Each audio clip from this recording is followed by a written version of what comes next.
Line मेरी टेढ़ी जा रही है, कैमरे में टेढ़ी दिख रही है। चलो कोई नहीं।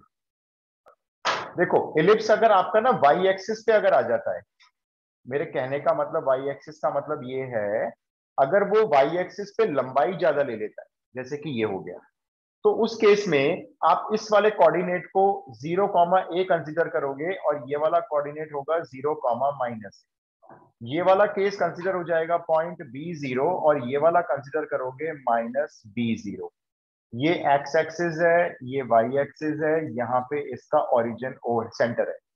इस बार जो फोकस होंगे वो यहाँ पे चले जाएंगे, एक ऊपर आ जाएगा फोकस, एक नीचे आ जाएगा।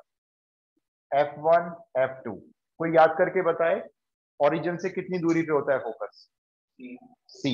तो अभी भी C है ये, तो ये वाला पॉइंट हो जाएगा 0C और ये वाला पॉइंट हो जाएगा 0 - C। अब देखो इस एलिप्स में क्या क्या चीजें बदलेंगी। सबसे पहले equation x² upon b² plus y² upon a² equal to 1। Equation में क्या हुआ, b² a² इंटरचेंज हो गए। वर्टिसेस वर्टिसेस अब आपके वाई एक्सिस पे कंसीडर होंगे, 0, प्लस माइनस a। फोकाई वो भी वाई एक्सिस पे हो गई, 0, प्लस माइनस c। नोट करते जाना। मेजर एक्सिस अब वाई एक्सिस पे है। लेंथ बताओ कितनी है यहां से लेके यहां तक? 2a। ये तो अभी भी 2a है, पहले भी 2a थी, लेकिन वाई एक्सिस पे है, बस a वाई पे ले लिया। माइनर एक्सिस बताओ? 2b, वो एक्स एक्सिस पे हो गई। अच्छा अब ये बताओ लेटेस्ट रेक्टम कहां पे ड्रॉ की जाती है, सिर्फ ये बताओ। लेटेस्ट रेक्टम याद है किसी को? फोकस के ऊपर बिल्कुल ऐसे ये परपेंडिकुलर जाती है, ये लेटेस्ट रेक्टम होती है। इसकी लेंथ पूछी जाती है आपसे हमेशा। बैठ जाओ बेटा। लेटेस्ट रेक्टम होती है, कोई बदलाव नहीं है, 2b² अपॉन, ये हमने ड्राइव भी की थी फर्स्ट इलिप्स। Yes sir. क्या आप देखे बैठे बेटा? ठीक है, तो लेटेस्ट रेक्टम 2b² अपॉन है, ये भी वही है। सर इसका इक्वेशन भी चेंज होगा? इक्वेशन चेंज हो गई इसकी, बस बाकी सब चीजें देखो वही है। ये वाई एक्सिस पे आ गई, मेजर एक्सिस माइनर एक्सिस की लंबाइयां वही रहेंगी, बस उनकी डायरेक्शन चेंज है। मेजर एक्सिस वाई एक्सिस पे है, माइनर एक्सिस एक्स एक्सिस पे है। लेटेस्ट रेक्टम फोकस पे परपेंडिकुलर है अभी भी, लेकिन वो ऐसे ना होकर ऐसे हो गई, लेंथ वही निकलेगी अगर निकालेंगे। अब एक चीज और, एक मिनट, कोई समझ क्लास में है। अब ए बी और सी का रिलेशनशिप, सबसे important formula, C² is equals to a² minus b²। ये वही है जो पहले लिप्स में था, ये नहीं बदला। C² अभी भी a² माइनस b² के इक्वल आता है। अब ये सब पहले आप नोट करो, फिर एक चीज और बतानी है मेरे को, थोड़ा जल्दी से इसको आज वाइंड अप करना है। हाँ, ये हमने लिखा था पहले वाले लिप्स के लिए, जिसमें लिप्स हमारा ऐसे बना था, लंबाई में एक्स एक्सिस पे ज्यादा था, वाई एक्सिस पे कम चौड़ा था। इस बार वाई एक्सिस पे हो गया। फिर मैं आपको ये बताऊंगा कैसे आइडेंटिफाई करोगे एग्जाम में कि आप कौन सा वाला एलिप्स के सामने क्वेश्चन आपके सामने रखा हुआ है। दो ही है, बस दो ही केस है आपके अभी एनसीईआरटी के हिसाब से, दो ही केस हैं, लेकिन एलिप्स अपनी डायरेक्शन चेंज करके इधर उधर चला जाता है, जो एनसीईआरटी कवर नहीं करती। इसके बाद अभी हाइपरबोला और है। हाइपरबोला के बाद हम लोग करेंगे फिर पहले लिमिट्स एंड डेरिवेटिव्स का डेरिवेटिव्स पहले करेंगे। हाँ, एप्लीकेशन कराऊंगा ना आज, आरडी से कराऊंगा आज। आप जल्दी से नोट कर लो जरा ये चीज।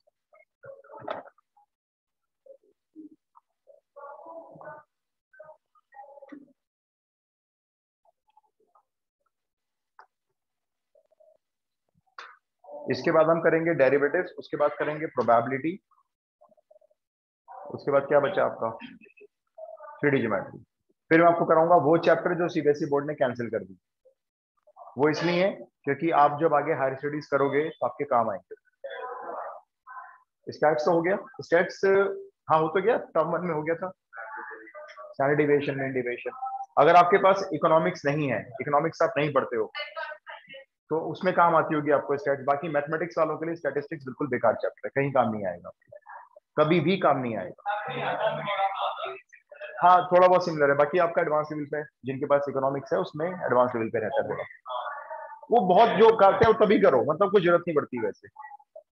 हाँ जी, नोट कर लिए, मैं रब करूं ये? अच्छा, ये रब कर रहा हूं बस, इक्वेशन ऊपर की है तो लिख ली होगी। अब इसमें दोनों इलिप्स में एक वर्ड ऐड करो, इसेंट्रिसिटी। इसेंट्रिसिटी फर्स्ट इलिप्स और सेकंड इलिप्स दोनों में होती है। इसेंट्रिसिटी को हम लोग सिंबलाइज करेंगे लेटर ई से, स्मॉल ई से। क्या चीज होती है समझो, बेसिकली ये रेशियो होता है। इसेंट्रिसिटी एक रेशियो है बस। किसका रेशियो है? सेंटर से किसी भी एक फोकस का डिस्टेंस देखो कितना है, सेंटर से यहां तक देखो ये डिस्टेंस कितना है, सी, ये डिस्टेंस, इसका रेशियो निकालो। सेंटर से ही किसी भी एक वर्टेक्स का डिस्टेंस देखना है, कितना डिस्टेंस है ये वाला, ए। तो इन दो डिस्टेंसेस का जो रेशियो होता है, इसको हम इसेंट्रिसिटी कहते हैं। तो इसेंट्रिसिटी बेसिकली क्या है, बाकी अगर डीप में जाएंगे तो बहुत बड़ी चीज होती है ये। अभी फिलहाल आपको क्या समझना है, इसेंट्रिसिटी दो डिस्टेंसेस का रेशियो है। कौन कौन से डिस्टेंस हैं? सेंटर से फोकस का डिस्टेंस और सेंटर से एक वर्टेक्स का डिस्टेंस। इन दो डिस्टेंसेस के रेशियो को हम इसेंट्रिसिटी कहते हैं। अब हम आज इसके भी क्वेश्चन अपने क्वेश्चंस में इन्वॉल्व करने वाले हैं। Eccentricity is equals to C upon A. एक बात और, ये रब कर दो, जल्दी नोट करो भाई, क्योंकि हमारा टाइम से आता है तो नोट करने। इसेंट्रिसिटी, इसेंट्रिसिटी एक्चुअली क्या है, दो डिस्टेंसेस का रेशियो होता है ये। और वो कौन कौन से डिस्टेंस हैं? कोनिक सेक्शन के सेंटर से फोकस तक का डिस्टेंस लो, पहले ले लिया, ये लिखा सी मैंने।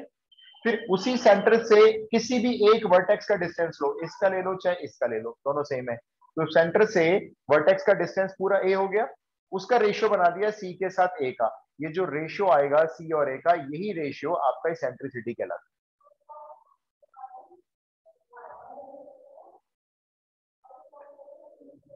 वर्टिसेस और फोकाई रब कर दूं?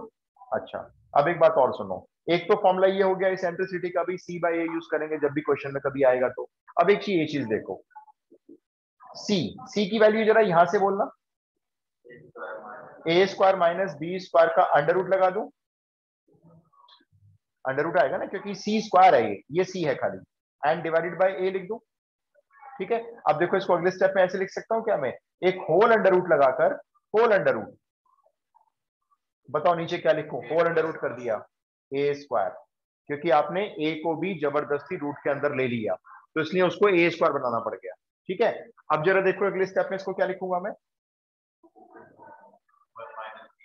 राइट, अंडर रूट का अंडर रूट। अगर हम इस ए स्क्वायर को इस ए स्क्वायर के नीचे अलग कर दें तो क्या होगा, कैंसिल करके वन बन जाएगा। और इस ए स्क्वायर को बी स्क्वायर के नीचे अलग कर दे तो क्या बन जाएगा, B square upon A square. एक ये फॉर्मूला भी आपको एडवाइस की जाती है कि आप इसको भी अपने दिमाग में याद रखें, क्वेश्चन काफी आसान हो सकते हैं। Under root one minus B square upon A square, एक ये डिपेंड करेगा क्वेश्चन पे, और एक सी अपॉन है। आप दोनों को अपने दिमाग में रखें।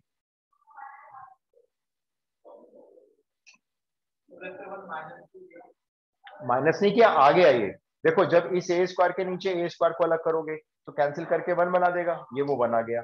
फिर माइनस, फिर बी स्क्वायर के नीचे ए स्क्वायर अलग हो गया, ऐसे बन गया वो। डन। अब मैं आपको बताता हूं कैसे एग्जाम में आइडेंटिफाई करोगे कि आपके सामने जो क्वेश्चन है वो सेकंड इलिप्स का है या फर्स्ट इलिप्स का है। पहले ये चीज समझते हैं।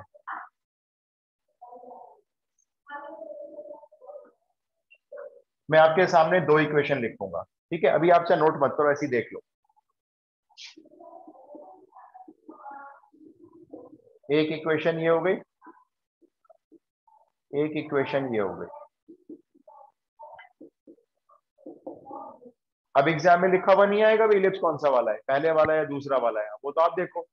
अब आपने क्या देखना है, इन वैल्यूज को देखो, यहाँ 16 और 9 है, यहाँ 4 और 9 है, यहाँ एक्स स्क्वायर के नीचे 16 है, यहाँ एक्स स्क्वायर के नीचे 4 है, और यहाँ 9 9 दोनों में हो गया। चलो, वो तो दोनों में लगेगा।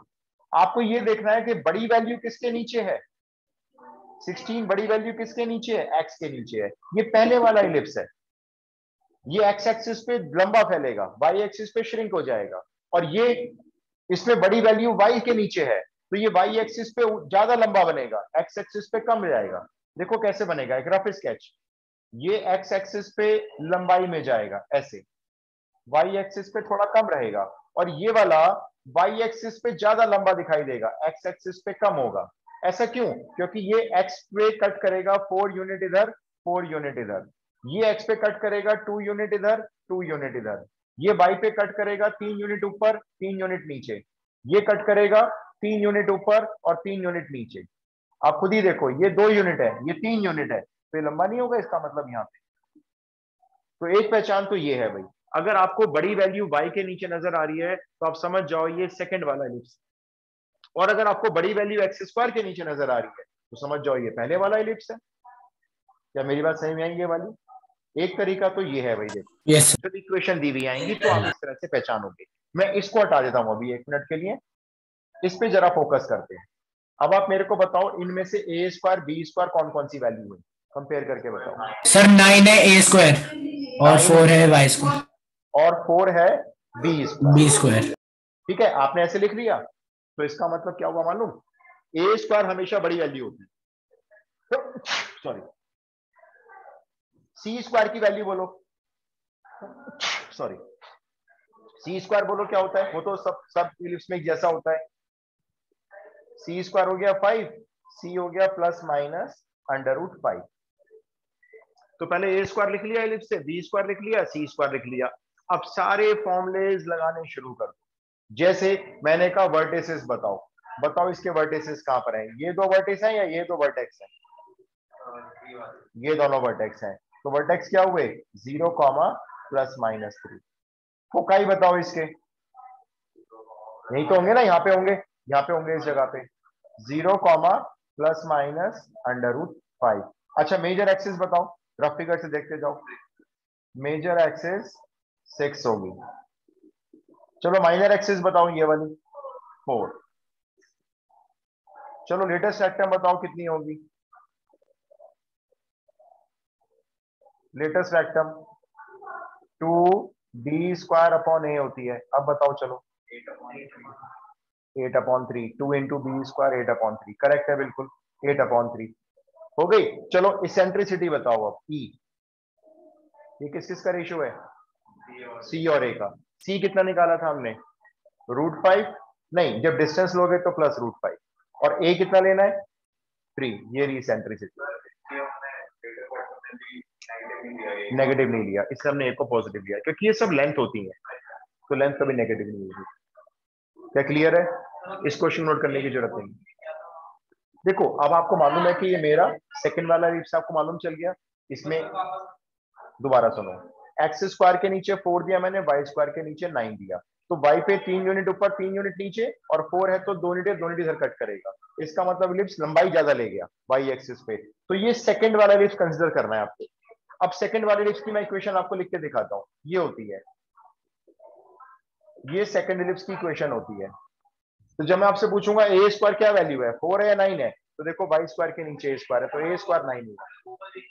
नहीं नहीं नहीं, पहली वाली नहीं, अब तो दूसरा वाला हो गया ना, ये इससे कंपेयर करना है।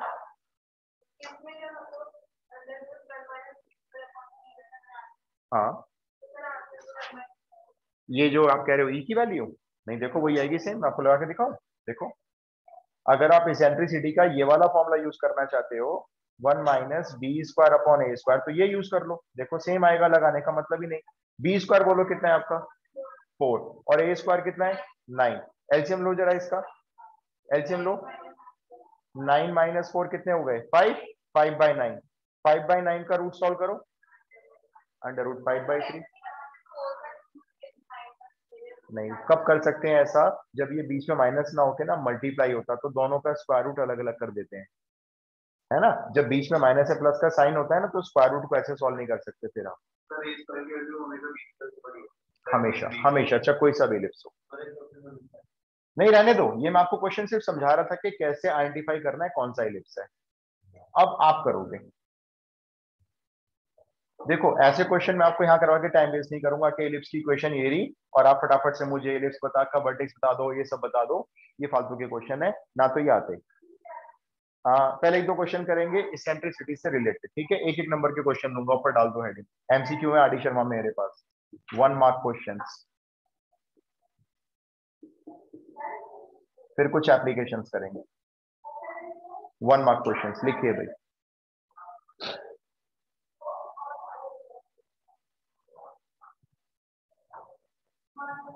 Find the centricity, find eccentricity, small E लिख लो चाहो तो, find E if minor axis is,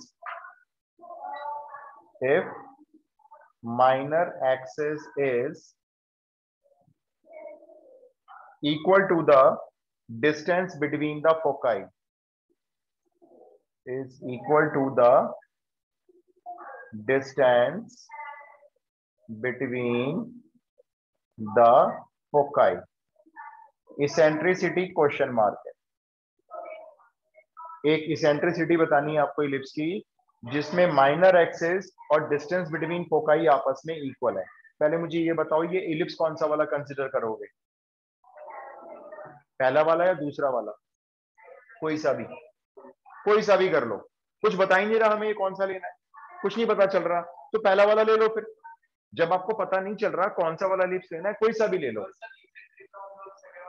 दोनों में है इसेंट्रिसिटी, दोनों में सेम रहती है ना। इसेंट्रिसिटी मैंने फर्स्ट क्लास में डिक्लेयर नहीं की थी, आज बताई है। तो जैसे ना रफ फिगर बना लो, देखो एक ऐसी रफ फिगर है ये, ऐसे पेन से एक ऐसे छोटा सा इलिप्स बना लो, ये बना लिया। अब बताओ इसकी माइनर एक्सिस कहां पे होती है? माइनर एक्सिस फिगर का तभी फायदा समझाने का, ये होती है माइनर एक्सिस, ये कितनी होती है? 2b।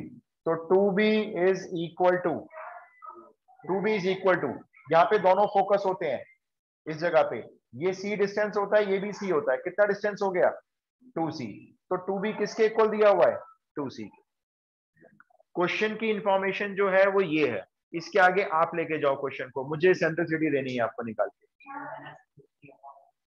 Answer in terms of ABC नहीं होगा, नंबर में आंसर आएगा, जैसे 1/2, 1/√3 ऐसे आंसर आएगा। बी सी के इक्वल है इतना पता चला है बस, बहुत आसान है, कोशिश करो। एक हिंट दूंगा छोटा सा, ये वाला फॉर्मूला यूज कर लो। चलो ये तो होता ही है ना, दोनों लिप्स में काम आता है ये, इसके आगे चलो करके दिखाओ। मेरे पास 4 ऑप्शन है, √3/2, 2/√3, 1/√2, √2/3, 4 ऑप्शन है ये। इसेंट्रिसिटी पूछ रहा है, जल्दी बताओ, 1 मार्क क्वेश्चन है। सर अगर बी और सी इक्वल हो जाएगा सर तो एलिप्स ना हो जाएगा? क्यों नहीं होगा? ये वाला बी, ये जो बी हाँ होता है सर। ये सी के इक्वल हो सकता है, क्यों नहीं हो सकता? ये जो सी होता है ना वो इस बी के इक्वल हो सकता है। हाँ अगर ए और बी आपस में इक्वल हो जाएंगे ना तो सर्कल बन जाएगा। 1/√2, 1/2 ऑप्शन में नहीं है, नहीं 1/2 ऑप्शन में नहीं। चलो मैं करता हूं इसको, देखो मैं इस सी के प्लेस पर बी पुट कर सकता हूं यहाँ पे, ये बताओ 1/√3, 1/√2 तो ऑप्शन में है, करेक्ट आ रहा है, 1/√2 आ रहा है। देखो चलो बहुत आसान है, देखो ये जो सी स्क्वायर है इसके प्लेस पर क्या हम ये बी स्क्वायर लिख सकते हैं? भाई इक्वल हो गया ना, और ये वाला बी स्क्वायर इसमें लाके ऐड कर दो बी स्क्वायर में, तो ए स्क्वायर किसके इक्वल हो गया? ए स्क्वायर की वैल्यू हो गई 2b स्क्वायर। इतना सही में आता है? कर दिया, क्योंकि आपस में इक्वल है सी और बी। अब देखो मैंने क्यों किया सी स्क्वायर को बी स्क्वायर में कन्वर्ट, इसेंट्रिसिटी का मैंने कहा ना, ये वाला फॉर्मूला भी याद कर लो, ये काम आएगा। अब काम आ रहा है, देखो ये वाला भी है ना आपके पास, सॉरी उल्टा लिख दिया मैंने, ये 1 minus B square upon A square, ये है ना। अब एक काम करो, ए स्क्वायर की क्या वैल्यू दिखाई दे रही है? ए स्क्वायर की वैल्यू 2b स्क्वायर नजर आ रही है ना, यहाँ पुट कर दो ना इस जगह पे, ये देखो 1 minus B square upon A square के प्लेस पर 2b स्क्वायर पुट कर दिया। तो भाई बी स्क्वायर से बी स्क्वायर कैंसिल करो, 1 में से 1/2 माइनस करो, कितना बचा अंडर रूट के अंदर? 1/2। ये लो, ये आ गई सेंट्रिसिटी।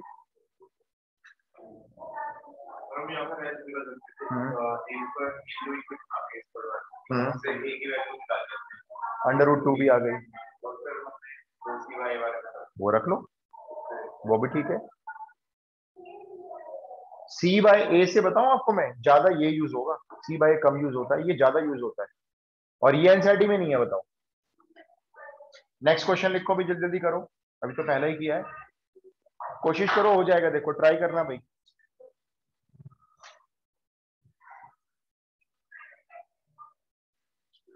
फाइंड द सेंट्रिसिटी फिर से वही निकालनी है आपको eccentricity. Find the eccentricity if latest rectum is half of the minor axis. If latest rectum is half of the minor axis. अब बताओ लेटेस्ट रेक्टम क्या होती है. लिखो लिखो चलो. 2b square upon A equal to half यानी 1/2. 1/2 multiply में क्या बोलो, माइनर एक्सिस बोला है मैंने, क्या होती है 2b. बस ये रिलेशन बनाओ और इसको यूज करके देखो. लेटेस्ट रेक्टम माइनर एक्सिस की हाफ के बराबर है. इसेंट्रिसिटी निकालनी है. 1 मार्क क्वेश्चन है.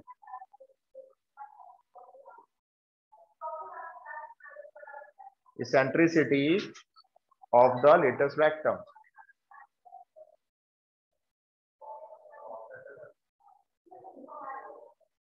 क्या आ रहा है बताओ. ऑप्शंस दो. ऑप्शन आ रहे हैं, एक तो 1/2 आ रहा है, एक 1/√2 आ रहा है, एक आ रहा है √3/2 आ रहा है, √3/2. ठीक है, यही आ रहा है,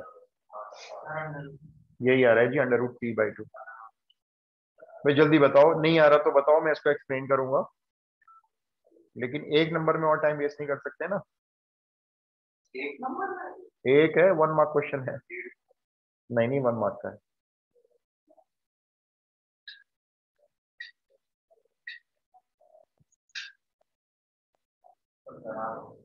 हाँ मैं कराया था, देखो.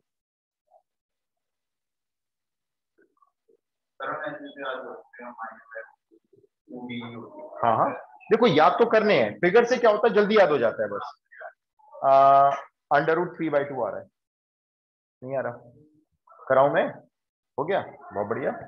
देखो लेटेस्ट रेक्टम, कोई सा भी लिप्स ले लो, सबकी यही होती है. 2b स्क्वायर अपॉन ए हाफ है किसकी, माइनर एक्सिस की, और माइनर एक्सिस होती है 2b. ये बताओ, ये लिख लिया आप लोगों ने. इसको काटा पिटी शुरू करो ना, इसको करते हैं. देखो ये 2 से 2 गया. अच्छा, इस b ने इस b का स्क्वायर कैंसिल किया, इसको क्रॉस मल्टीप्लाई में भेजो, तो 2b इज इक्वल्स टू कितना आ गया, a आ गया. लो हो गया क्वेश्चन सॉल्व. अब लगाओ इसेंट्रिसिटी का फिर से यही वाला formula, 1 - b square upon a square. इसमें 1 - b स्क्वायर का तो कुछ नहीं, b स्क्वायर, a स्क्वायर की वैल्यू यहां से निकाल लो. 4b स्क्वायर हो गई. अब ये देखो, b स्क्वायर से b स्क्वायर कैंसिल हो गया, 1 में से 1/4 माइनस कर लो, कितने बचेंगे अंडर रूट में, 3/4, और 3/4 का अंडर रूट हो जाएगा √3/2. कितनी देर लगती है सॉल्व करने में? क्लियर? फिर ट्राई करो एक और अभी ऐसा. Find the eccentricity. Find the eccentricity if major axis is, इस बार सबसे आसान दे रहा हूं. If major axis is 3 times the minor axis. If major axis is 3 times the minor axis. और भी आसान दे दिया. मेजर एक्सिस 2a होती है, कोई सा भी लिप्स ले लो. माइनर एक्सिस 2b होती है. करो फटाफट. Major axis is 3 times the minor axis.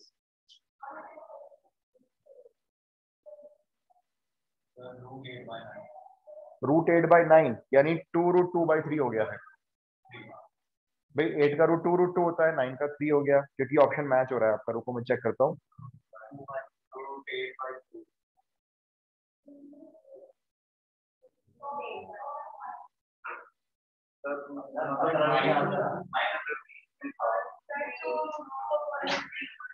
(2√2/3) यही आ रहा है. मान लो आप √8/9 पे भी छोड़ोगे तो भी ठीक है भाई. रूट नहीं सॉल्व करा आपने, उसमें क्या है, क्या मैं बताऊं या हो गया भाई? सर 2√2/3. यस, ये आ रही है सेंट्रिसिटी 2√2/3. और मान लो ठीक कोई है सर. बच्चा ऐसे छोड़ रहा है ना, ये √8/9 पे भी छोड़ दोगे तो गलत थोड़ी है कोई, ये भी तो ठीक है. हाँ वो तो है कि भाई 9 का रूट सॉल्व करोगे ज्यादा अच्छा रहेगा, 8 का भी रूट सॉल्व कर लो तो √2 ज्यादा अच्छा रहेगा. क्लियर हुआ? अच्छा, इस एंटिसिटी के हमने 3 क्वेश्चन किए, डिफरेंट लेवल पे ट्राई किए. नेक्स्ट क्वेश्चन लिखो. Again 1 mark. Find the length of latus rectum. Find the length of latus rectum, मतलब 2b स्क्वायर अपॉन ही निकालेंगे, of the ellipse. Of the ellipse. Ellipse की इक्वेशन नोट करो. 3x square plus Y square is equals to 12. इस ellipse की latus rectum की length बताओ. सबसे पहला काम, इस इलिप्स को स्टैंडर्ड फॉर्म में लिखो. ये है ही नहीं स्टैंडर्ड फॉर्म में. यहाँ पे 1 होता है, यहाँ पे एक्स स्क्वायर वाई स्क्वायर होते हैं. Divide by divide by divide by, आप सही बोले, डिवाइड बाय 12 करेंगे. यहां जो नंबर होता है ना, उससे डिवाइड करो हमेशा. पूरी इक्वेशन को 12 से डिवाइड करो, आ जाएगी स्टैंडर्ड फॉर्म में. Find the latus rectum of the ellipse. Find the latus rectum of the ellipse. और ये इलिप्स है.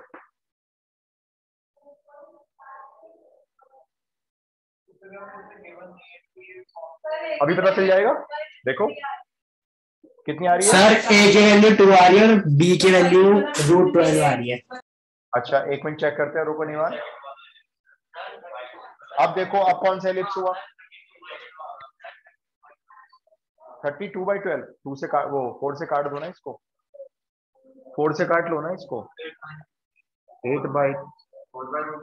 4/√3 आ रही है भाई. हाँ जी बोलो. तो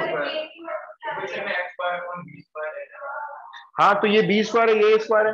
हाँ सही है. अब ये कौन सी वाली इक्वेशन है? ये सेकंड वाली इक्वेशन है. ध्यान से देखो, 12 बड़ा है और वाई स्क्वायर के नीचे है, तो सेकंड वाला इलिप्स है. चाहो तो ब्रैकेट में इसकी इक्वेशन ऐसे लिख लो.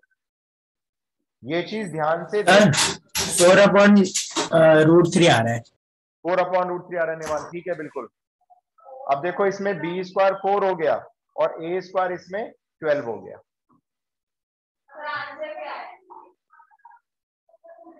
4/√3. नहीं नहीं, 4. चलो देखो, ये ठीक है. पहले इतना बताओ. अच्छा, लेटेस्ट रेक्टम क्या होती है? एल आप लिख लेते हैं.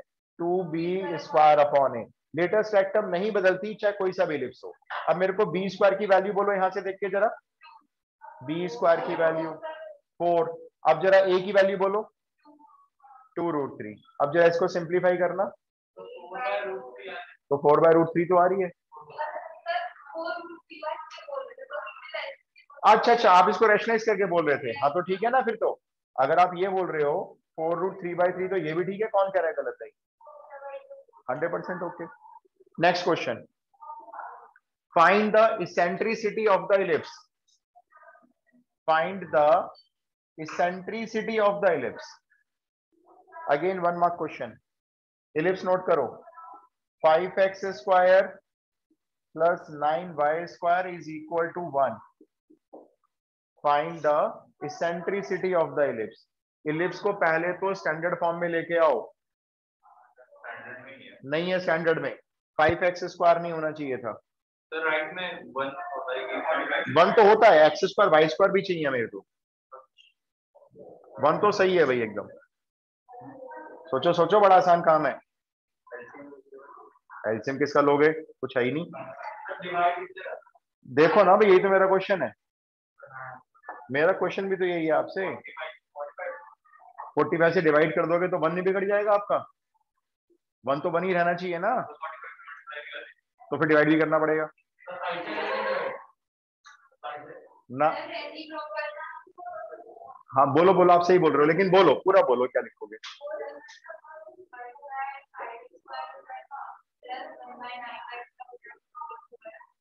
तो सही तो बोला आपने एकदम. नीचे तो कुछ भी आ जाए, हमें क्या दिक्कत है? देखो, ये जो खुशी ने बोला बिल्कुल वही है. अब यहाँ पे 1 है, डिवाइड तो करना नहीं है किसी से, लेकिन ये 5 और 9 फंसे पड़े हैं हमारे.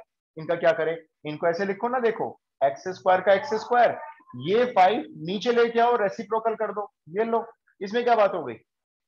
ये भी तो कर सकते हैं ना, और क्या. अच्छा एक बात बताओ, ये 2 into 3 है जैसे, क्या मैं इसको ऐसे लिख सकता हूँ 3 डिवाइडेड बाय 1/2? मैंने ऐसे लिख दिया बस. और मैंने इसको भी ऐसे लिख दिया. देखो, वाई स्क्वायर डिवाइडेड बाय 1/9. ये लो, आ गई स्टैंडर्ड फॉर्म. अब मुझे ये बताओ ये कौन सा वाला इलिप्स है, पहला या दूसरा? अब ध्यान से देखो बड़ी वैल्यू कौन है इनमें से, ये पहला वाला इलिप्स है, ये बड़ी वैल्यू है 1/5 1/9 से, तो ये ए स्क्वायर हुआ और ये बी स्क्वायर हुआ। जो बड़ी वैल्यू है वही ए स्क्वायर है। अब अगर इलिप्स पूछोगे कौन सा है तो पहला वाला है। ए स्क्वायर कौन है, ये 1/5 है। बी स्क्वायर क्या है, ये 1/9। सर आंसर क्या है सर? 4/9 का होल रूट। रुको मैं चेक करता हूँ। 4/9 का होल रूट है तो 2/3। सर 2/3। हाँ तो 2/3 आंसर कर लो, यही आंसर आ रहा है निमान, बिल्कुल ठीक। भाई ए स्क्वायर 1/5 हो गया, बी स्क्वायर 1/9 हो गया। अब कौन सा वाला फॉर्मूला लगा रहे हो एसेंट्रिसिटी का? √1 minus B square by square. निकालो जल्दी से निकालो। 2/3 करेक्ट। तो देखो ये सिचुएशन भी आ सकती है आपके पास, कंफ्यूज ना तो जाना कि अब क्या करें, तो इलिप्स तो बना हुआ है, ए स्क्वायर बी स्क्वायर नजर नहीं आ रहे, 2/3 आ रही है। कोई प्रॉब्लम? सबको क्लियर? थोड़ा सा क्वेश्चन का हल्का सा लेवल बढ़ाएंगे आप। बोलो बोलो खुशी। आ गया? नहीं 2/3 आ रहा है। अच्छा ये देखो, ये तो क्लियर था, ये ए और बी स्क्वायर क्लियर थे।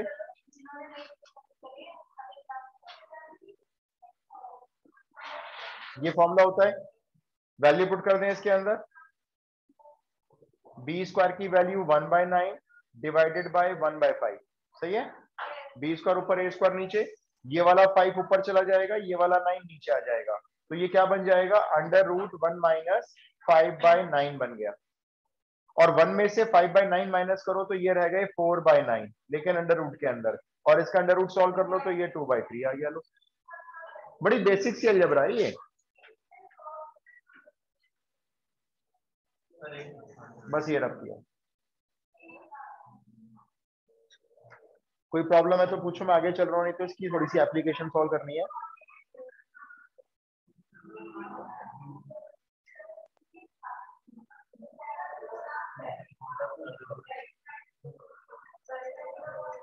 लिखो, an arch is in the form of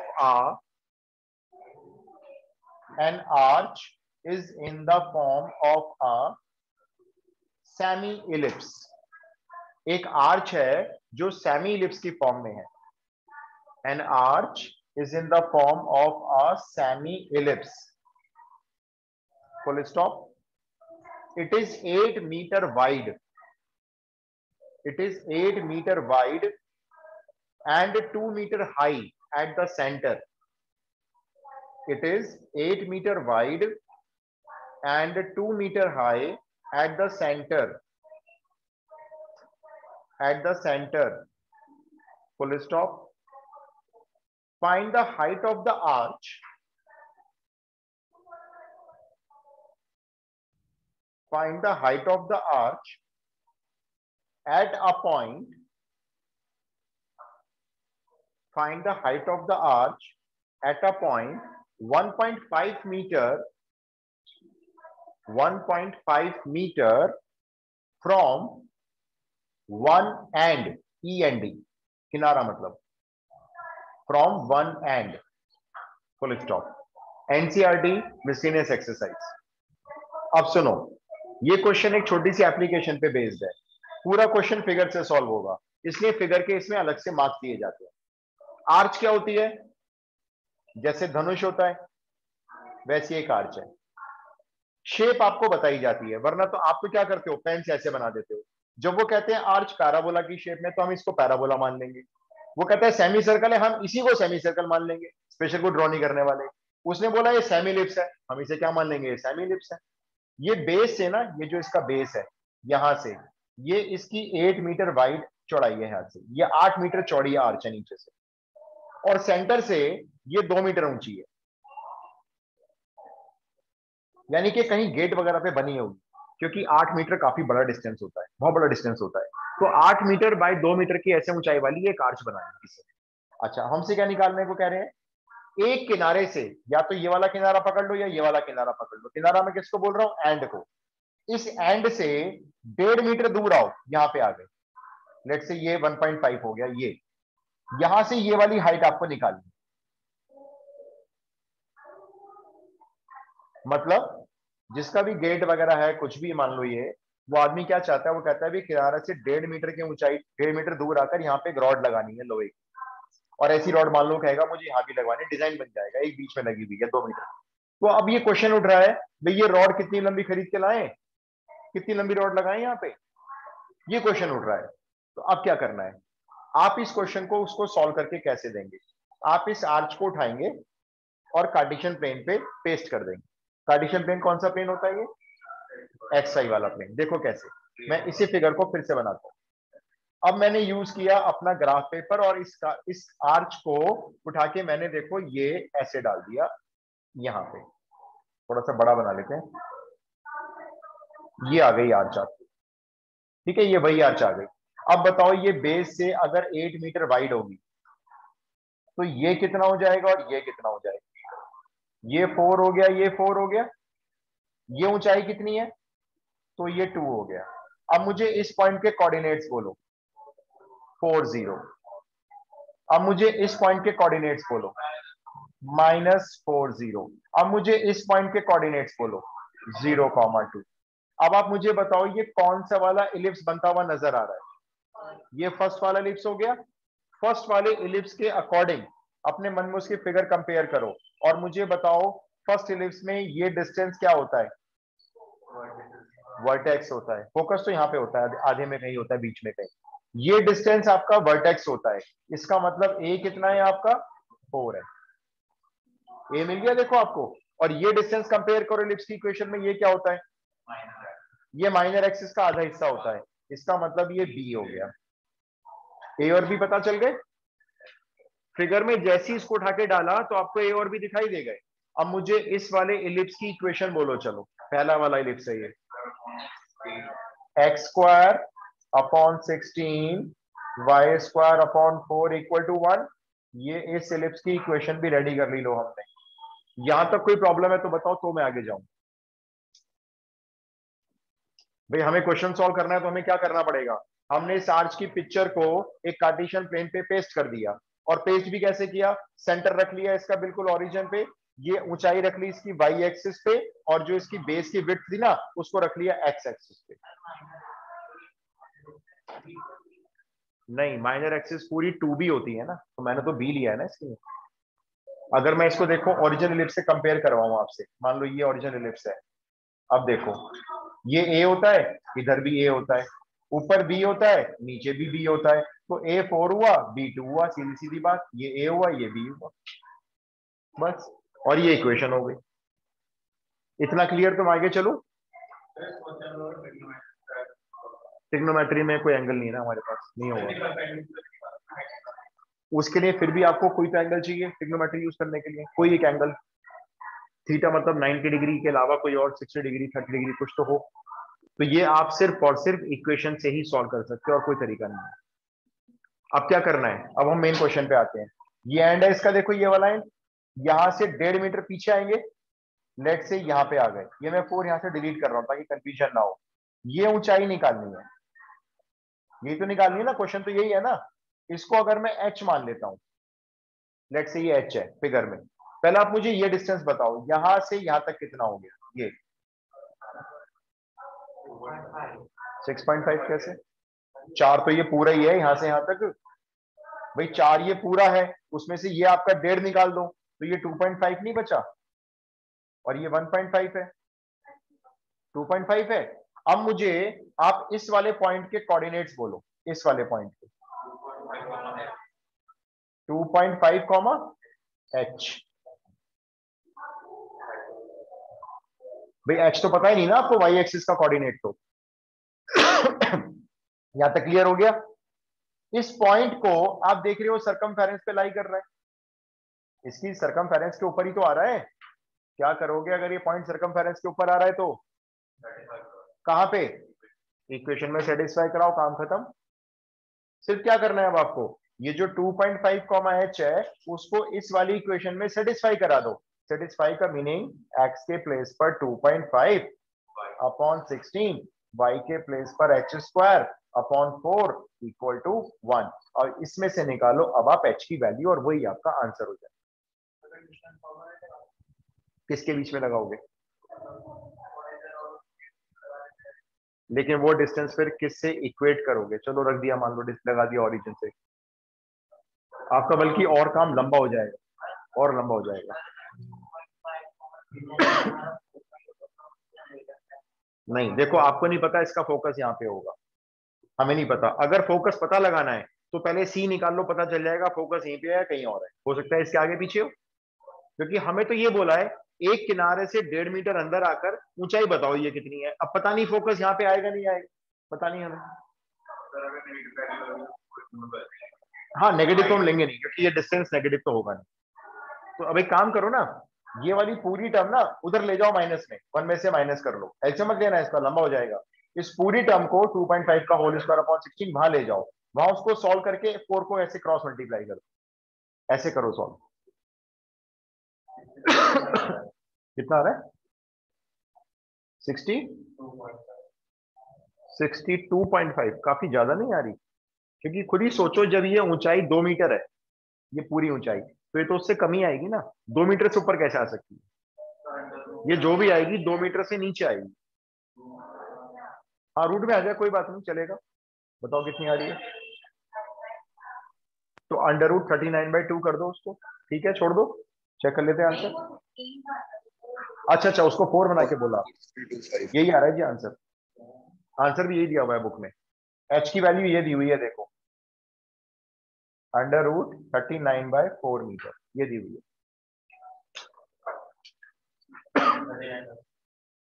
ऐसे ही छोड़ देंगे, इसको सॉल्व नहीं कर रहे हम, इसको सॉल्व करने में टाइम वेस्ट होगा हमारा।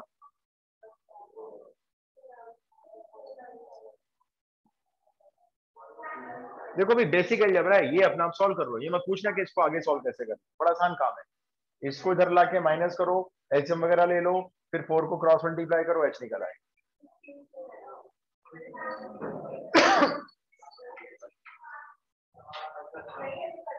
डन हो गया?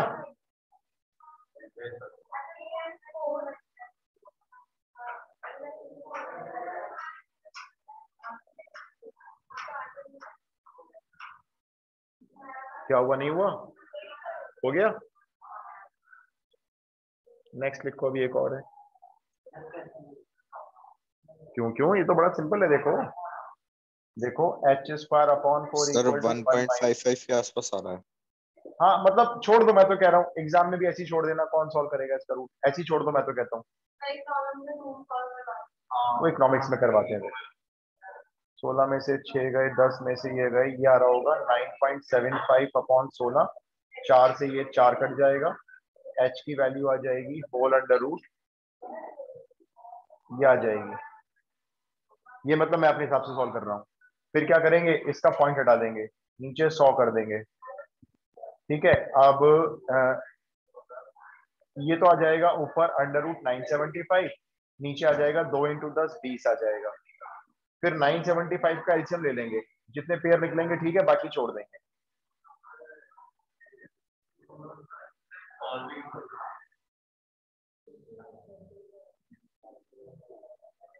ये आ गया इसका एलसीएम, तो 5 का एक पेयर बाहर निकलेगा इसमें से बस, तो इसको ऐसे लिख लेंगे, 5 का एक पेयर बाहर √39/20, और 5 से 20 कैंसिल, ही आ गया देखो √39/4 आ गया बस। नेक्स्ट क्वेश्चन, ये एनसीईआरटी का क्वेश्चन था भाई, आ सकता है एग्जाम में, छोटी छोटी एप्लीकेशन है, ज्यादा बड़ी नहीं है। अभी सिखाता हूं, रुको मैं क्वेश्चन और करा दूं। अंडर रूट निकालना लॉन्ग डिवीजन से, हाँ वो लॉन्ग डिवीजन मेथड जो होता है। क्वेश्चन लिखो, a rod AB of length 15 centimetre, a rod, एक रॉड है AB, रॉड का नाम है AB, ऑफ लेंथ 15 सेंटीमीटर, एक रॉड ए बी है जिसकी लेंथ 15 सेंटीमीटर है, rest in between coordinate axis, rest in between coordinate axis in such a way that rests between coordinate axis in such a way that A lies on x-axis and B lies on y-axis. Rod ए का एक किनारा ए x axis पे है और B जो है वो Y axis पे है। A lies on X axis and B lies on Y axis. Full stop. A point P is taken on the rod. हमने इस रॉड के ऊपर एक पॉइंट P ले लिया। A point P is taken on the rod such that AP is equal to 6 centimeter. AP is equal to 6 centimeter हो जाए। Find the locus of the point P. Find the locus of the point P. Locus, L-O-C-U-S. Locus यानी path of a point. Equation बनानी है। अब हमें नहीं पता क्या क्वेश्चन है, हमें तो ऐसा लग रहा है कोनिक सेक्शन का क्वेश्चन ही नहीं है, और कोनिक सेक्शन का है भी तो पता नहीं कौन सा कोनिक है। कहीं लिप्स की बात हुई है, पूरे क्वेश्चन पढ़ के देखो, कहीं कोई लिप्स की बात नहीं हो रही, ना ही कोई पैराबोला की बात हो रही। हम इसको फिगर से ही सॉल्व कर सकते हैं। पहले समझना जरा क्वेश्चन को, सॉल्व तो हो जाएगा, कोई दिक्कत नहीं है सॉल्व होने में। इसके लिए हमें एक फिगर बनानी पड़ेगी, Y axis X axis. Rod को रेस्ट करवाना है कोऑर्डिनेट एक्सिस के बीच में, लेट से ये हमारी रॉड है। ए पॉइंट क्वेश्चन के अकॉर्डिंग एक्स एक्सिस पे है और बी पॉइंट वाई एक्सिस पे है। ठीक है, पूरी रॉड की लंबाई 15 सेंटीमीटर है। ये जो हमने पी पॉइंट लिया है, ये रॉड के ऊपर लिया है हमने, सच दैट ये जो एपी है कितना हो जाए, 6 हो जाए। तो ये आप बता ही दोगे बीपी कितना हो गया, 9 हो गया। इसके में थोड़ा सा बड़ा दिखाया है इसको फिगर। अब हमें किसका लोकस चाहिए, इस पी पॉइंट का। लोकस के लिए क्या माना हमने इसे, एक्स कॉमा वाई माना। इतनी बात सही में आई। लोकस कब बनेगा, जब ये पी पॉइंट मूव करेगा, तभी तो लोकस बनेगा, तभी तो रास्ता बनेगा उसका। अब ये लोकस मूव कैसे करेगा, रॉड तो आपने यहां पे टिका दी। अब एक बात बताओ, रॉड को क्या हम ऐसे स्लाइड कर सकते हैं, देखो इधर से इधर खिसकाएंगे, इधर से नीचे खिसकाएंगे। जैसे देखो ये है, ये रॉड है मेरी मार्कर, ये ऐसे खिसक सकती है, देखो ये खिसक के ऐसे हो गई, ऐसे हो सकती है, हो सकती है, और ऐसे खिसक सकती है। अच्छा ऐसे आ सकती है, ऐसे, ये देखो ऐसे आ गई, ऐसे, ऐसे भी आ सकती है, ऐसे आ सकती है, ऐसे बोलते जाओ, ऐसे आ सकती है, ऐसे आ सकती है। रॉड घूम रही है, एक्स एक्सिस पे बार बार ए आएगा, वाई एक्सिस पे बार बार बी देना है, और पी पॉइंट आपका मूव कर रहा है नहीं कर रहा है, अब कर रहा है। कभी उधर जा रहा है, कभी तो यहां पे नजर आ रहा है आपको। रॉड यहां पे आ गई तो पी पॉइंट यहां पे आ जाएगा, इस जगह पे आ जाएगा, यहाँ पे जहां मेरी फिंगर है। रॉड ऐसे आ गई तो पी पॉइंट यहां पहुंच जाएगा, एपी जो है 6 हो जाएगा। रॉड हल्का सा टिल्ट करेगी ऐसे तो पी पॉइंट यहां हो जाएगा। रॉड ऐसे टिल्ट करेगी, पी पॉइंट और इधर खिसक जाएगा। तो क्या हो रहा है, रॉड के साथ साथ पी पॉइंट घूम रहा है सब जगह, यही तो हो रहा है। अब वो जो घूम रहा है ना, वो किस पाथ पे घूम रहा है, वो पाथ बताना है। इतना तो पता चल रहा है, गोल गोल घूम रहा है सब कुछ, ऐसे गोल गोल घूम रहा है ना कहीं, या तो बनने वाला है सर्कल, और या फिर क्या बनने वाला है, इलिप्स। क्योंकि गोल गोल तो दो ही चीज घूमती है, पूरा घूमती है। तो पैराबोला पूरा गोल गोल नहीं घूमता ना, पैराबोला ऐसे चलता है या ऐसे चलता है। ये तो पूरा घूम रहा है ऐसे, देखो पी पॉइंट पूरी दिशाओं में घूम रहा है, चारों दिशाओं में। मैं इस फिगर को थोड़ा बड़ा बनाऊंगा, पता नहीं, मैं खुद ही कह रहा हूं नहीं पता।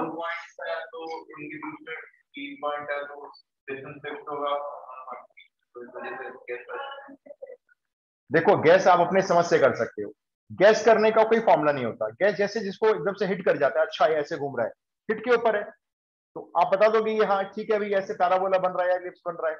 अब इस क्वेश्चन को आप फिर से देखो, ये मैंने फिगर थोड़ी सी बड़ी करके बनाई। बिना फिगर के क्वेश्चन सॉल्व नहीं हो सकता, नहीं आप बिना फिगर के क्वेश्चन को समझा सकते हो। बस ये लास्ट क्वेश्चन देखो आज का, बहुत इंपॉर्टेंट है, एनसीईआरटी में सॉल्व एग्जाम्पल है मिसलेनियस में। अगर आपको इस पी पॉइंट का लोकस निकालना है, इसको पहले एक जगह टिका दो, तो यहाँ टिक जाओ अभी, तो फिर आप, वरना तो घूम रहा है ना ये, क्या करे, पकड़े कैसे। एक जगह टिकाने के बाद यहां से एक परपेंडिकुलर ड्रॉ करो नीचे एक्स एक्सिस पे, ठीक है, एक परपेंडिकुलर यहां ड्रॉ करो, ये ओरिजिन है। इसका नाम रख दो एम, इसका नाम रख दो एन, कुछ भी रख दो, कहने का मतलब कुछ भी रख दिया। अच्छा अब देखो ये जो रॉड है ये एक्स एक्सिस से कुछ एंगल पे रखी गई होगी, ये एंगल कुछ बन रहा होगा ना रॉड का, इसको मैंने मान लिया थीटा, कुछ ना कुछ तो एंगल मानो होगा ना, थीटा मान लेते हैं, चलो पता नहीं वैसे में कितना होगा। तो आप मुझे ये वाला एंगल बता सकते हो, ये भी थीटा, ऐसा क्यों भाई, कॉरस्पॉन्डिंग एंगल है। अच्छा अब आप मेरे को ना ये पीएम डिस्टेंस बताओ, फिगर में लिखा हुआ है वाई, चलो वाई।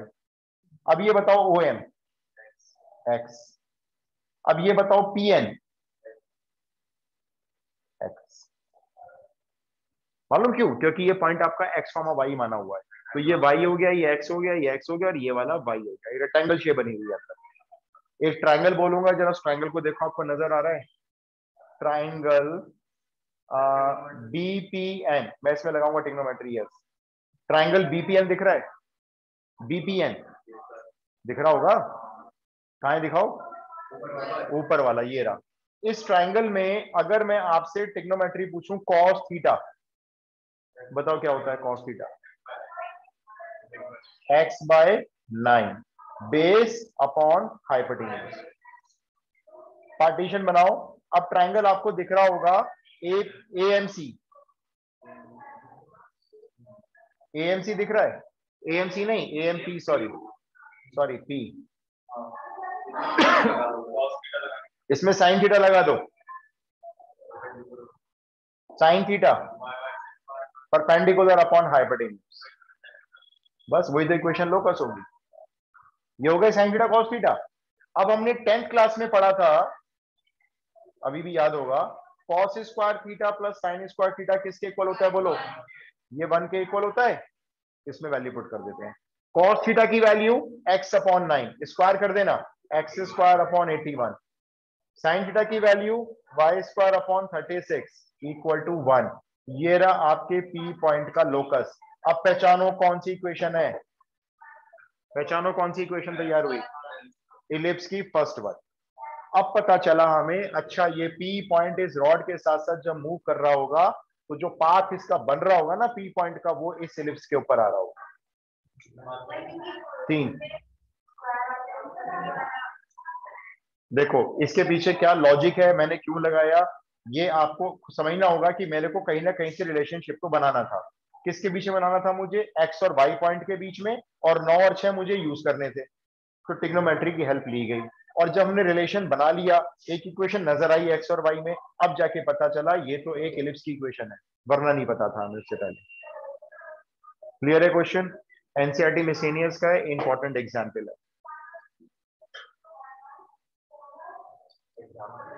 शॉर्ट एग्जाम्पल है एनसीईआरटी में मिसलेनियस में। हाँ ये नजर नहीं आते, सही कह रहा हूं, नजर नहीं आते। इलिप्स कैसे क्लियर हो गया, आप बस फॉर्मूला याद रखो, क्वेश्चन बहुत इजी पूछे जाएंगे। मैं फिर बता दूं, फोकस सिर्फ एग्जाम पे मत रखो, एग्जाम ऑनलाइन हुआ ऑफलाइन हुआ जैसा भी हुआ, पास तो सारे हो जाओगे, फेल कौन होने वाला है, आप बताओ फेल हो जाओगे क्या, अरे यार फिर भी नॉलेज तो गेन करो, मेरा कहना ये है, देखो मार्क्स भी आ जाएंगे, चिंता मत करो। ये कुछ बच्चे ना सिर्फ मार्क्स को दिमाग पे रख के पढ़ते हैं, बिल्कुल वो सही नहीं है। चलो जी ठीक है, फिर मिलते हैं, जय हिंद, गुड इवनिंग, जय। रिकॉर्डिंग में भेज रहा हूँ बस अभी।